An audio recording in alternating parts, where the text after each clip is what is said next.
दोस्तों, आज हम आपके लिए महात्मा बुद्ध की ऐसी कहानी लेकर आए हैं जिसे सुनकर आप अपने अंदर उठ रहे गंदे और वासना के विचारों को अवश्य रोक पाएंगे। उससे पहले, अगर आप भी भगवान बुद्ध को दिल से मानते हैं और उनके सच्चे भक्त हैं, तो कहानी को पूरा सुनें और चैनल को सब्सक्राइब करके कमेंट बॉक्स में नमो बुद्धाय अवश्य लिखें।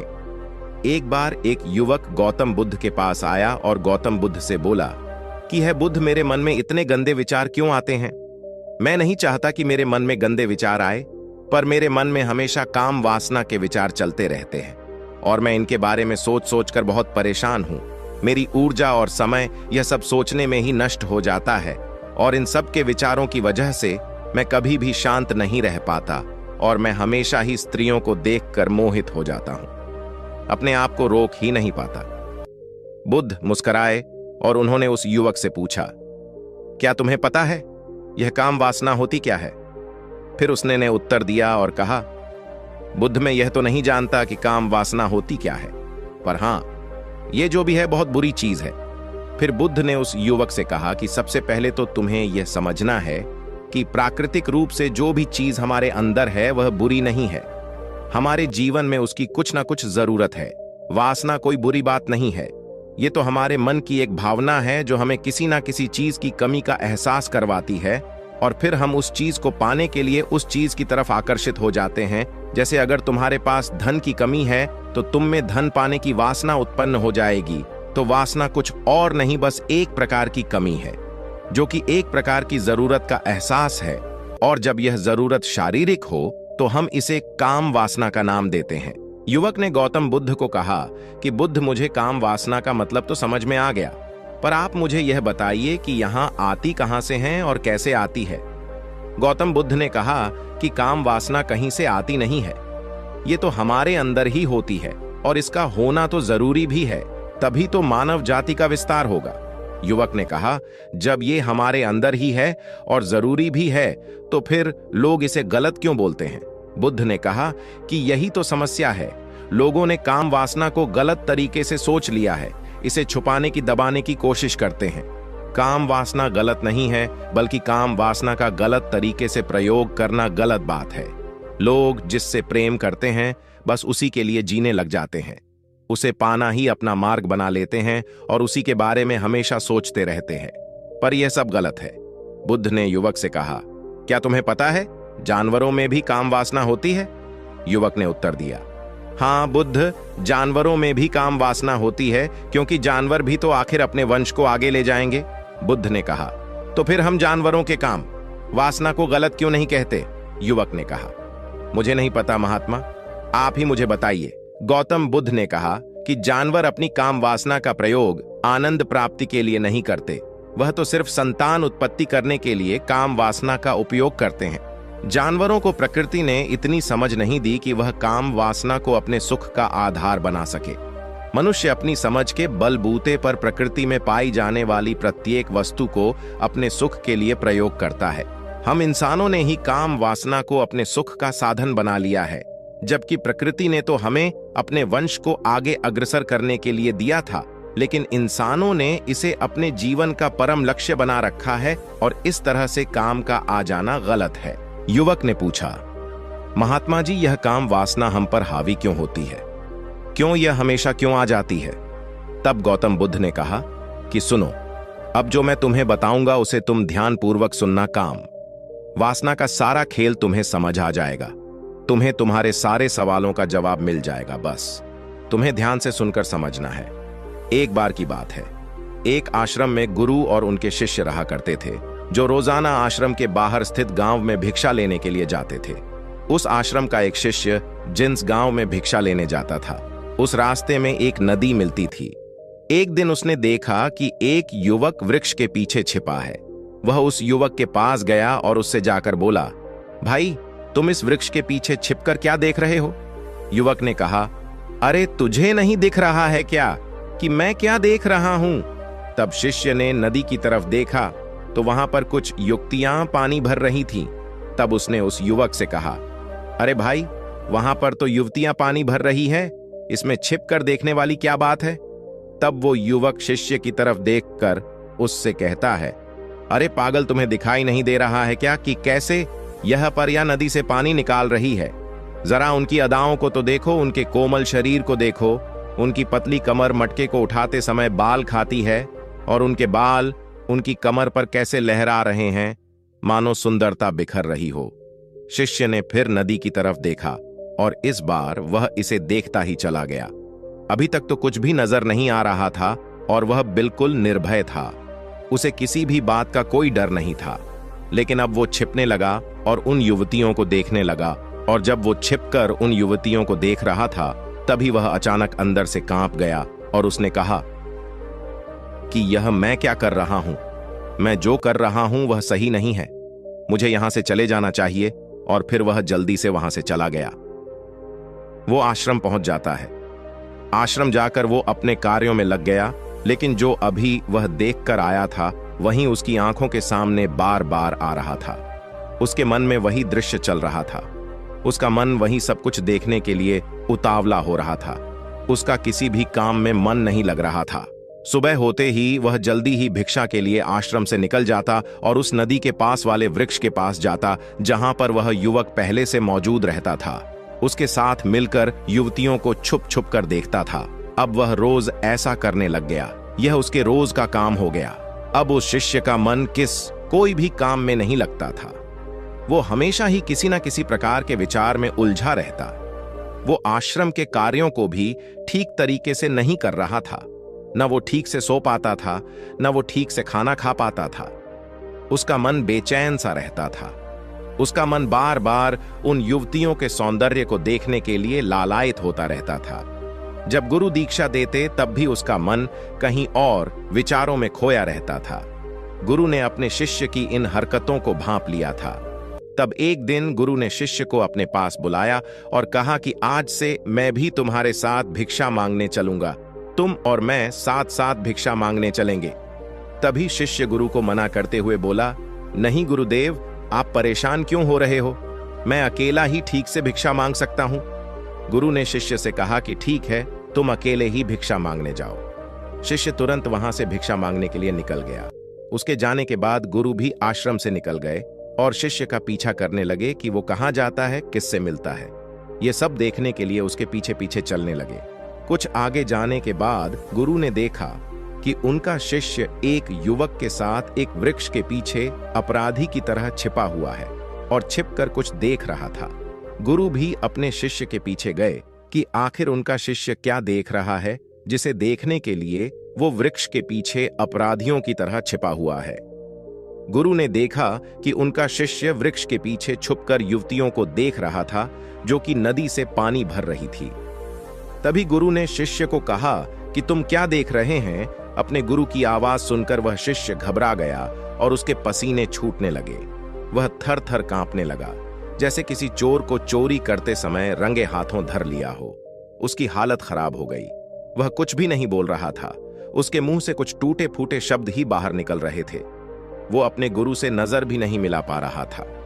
गुरु ने शिष्य की तरफ देखा और कहा कि मेरा शिष्य तो निर्भय था, उसे तो किसी भी चीज का डर नहीं था, लेकिन यह क्या, तुम तो डर के मारे कांप रहे हो। शिष्य ने गुरु से कहा कि मुझे माफ कर दो गुरुदेव, मेरा इसमें कोई दोष नहीं है।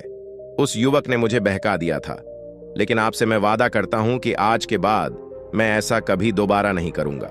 मुझे माफ कर दो।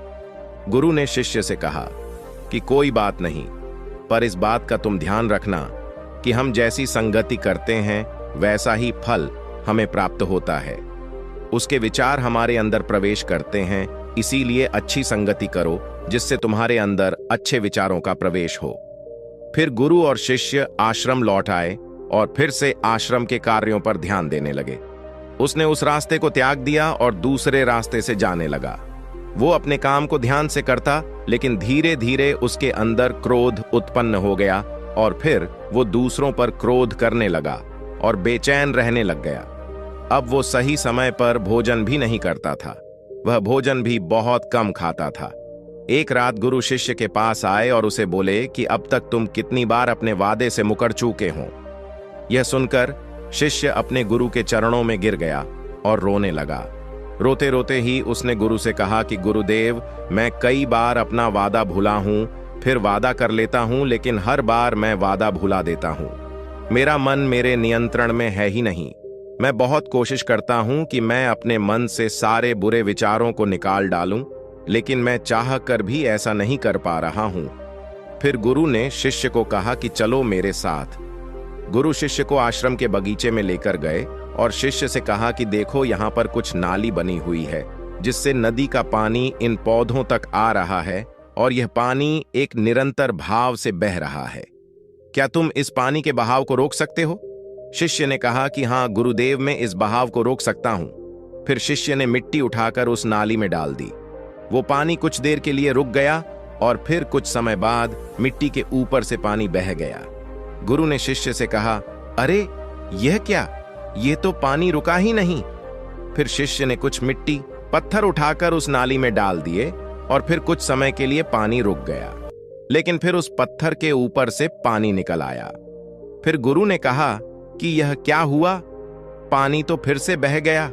हम तो बोल रहे थे कि तुम इसे रोक दोगे। क्या हम किसी काम को रोकना चाहे तो क्या हम उसे रोक नहीं सकते?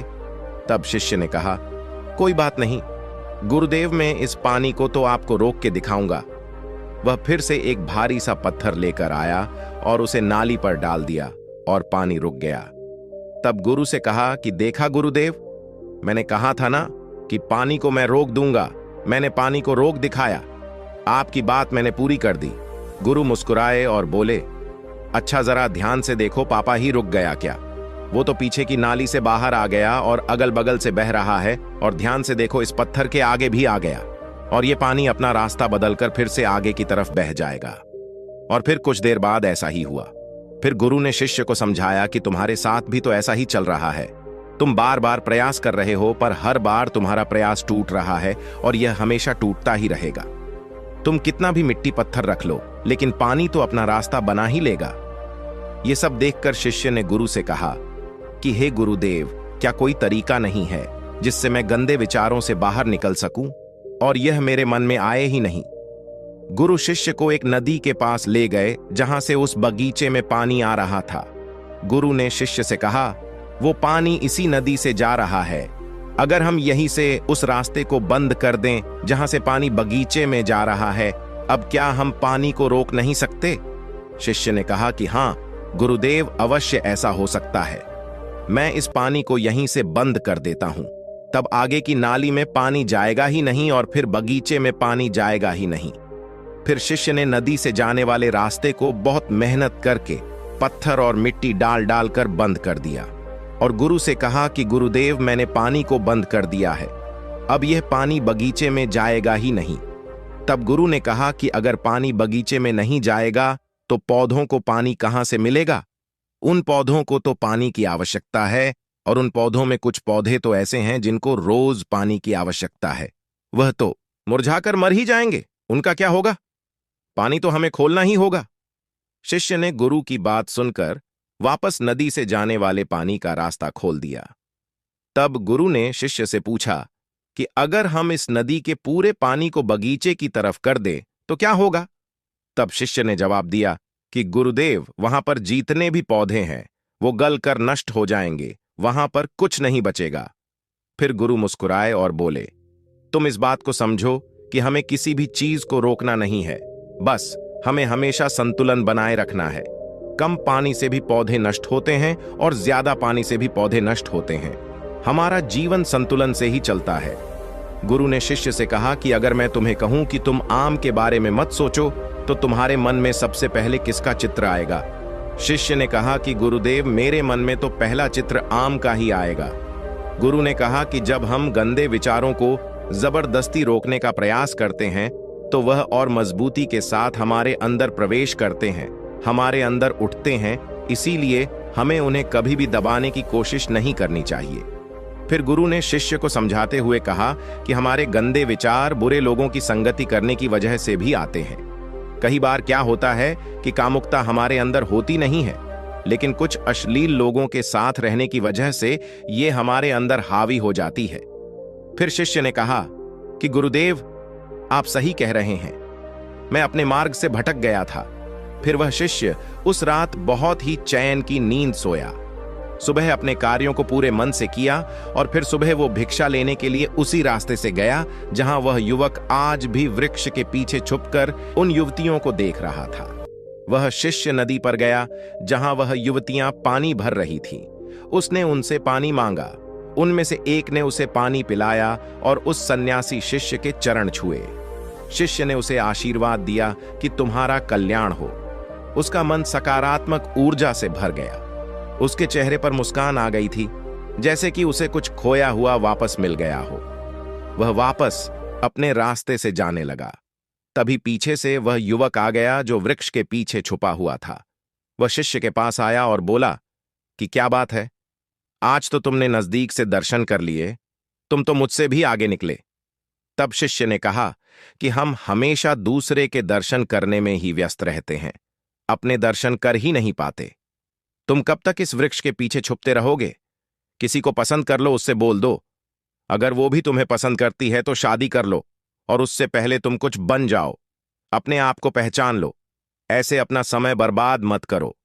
फिर वह युवक रोज उससे मिलने लगा और उस युवक ने नदी पर जाना त्याग दिया। और फिर वह युवक अपने जीवन में कुछ बनने के लिए संघर्ष करने लगा।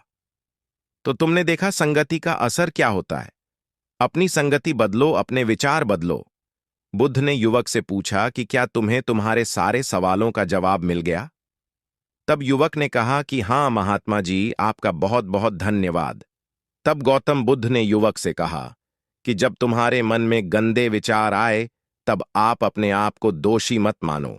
केवल उन विचारों में संतुलन बनाने का प्रयास करो और अपने आप को पहचानो। धन्यवाद।